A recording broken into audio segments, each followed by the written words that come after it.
cancer, c'est un traumatisme énorme. L'annonce du diagnostic de cancer, c'est comme un tsunami, c'est une énorme vague qui va vous tomber sur la tête. Et donc, quand on fait face à cette tempête, une maison comme la villa ou comme l'île en soi vont permettre aux patients de reprendre pied, de remonter à la surface après avoir pris cette vague sur la tête. La villa se trouve à proximité de la clinique Saint-Pierre d'Ottignies.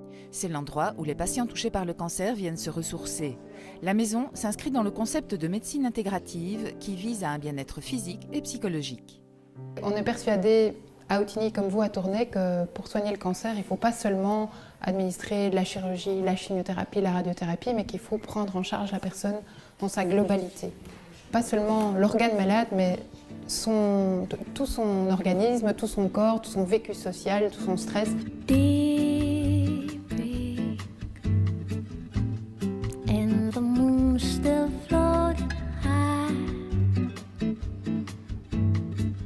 La villa permet d'associer la médecine traditionnelle, indispensable pour guérir le cancer, à des approches complémentaires qui vont permettre au patient de mieux supporter son traitement, d'améliorer son bien-être global et d'augmenter ses chances de guérison.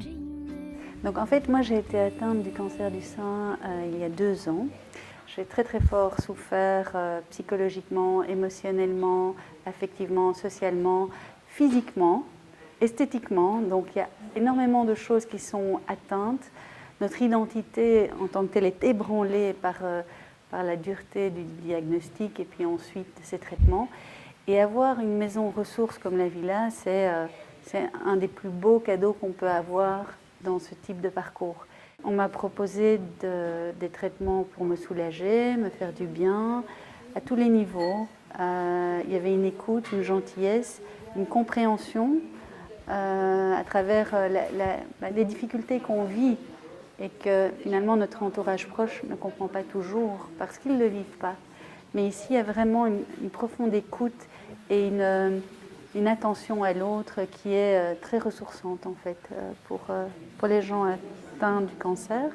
Pour moi, c'est, je pense, assez innovateur parce que maintenant il y a des initiatives telles que la villa apparemment ailleurs, mais c'est merveilleux quoi. Heavenly showers, so warm in July.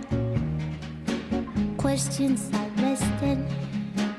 Quel est le bilan que vous tirez après 5 ans d'activité? C'est un bilan très positif à plusieurs points de vue. Point de vue principal, et c'est ça qu'on poursuivait comme but, c'était de faire du bien aux patients. Ça, c'est le premier bilan. Le deuxième bilan, c'est de se dire que même si on a commencé sans budget, sans argent, et au bout de 5 ans, on est toujours là. Il y a un réseau de solidarité incroyable qui s'est créé autour de la villa. Et la dernière chose qui nous satisfait beaucoup, c'est de voir que le regard du corps médical par rapport à ce type d'approche a changé. Je pense qu'au début, il y a toujours un espèce de doute sur l'utilité d'une approche comme celle-là.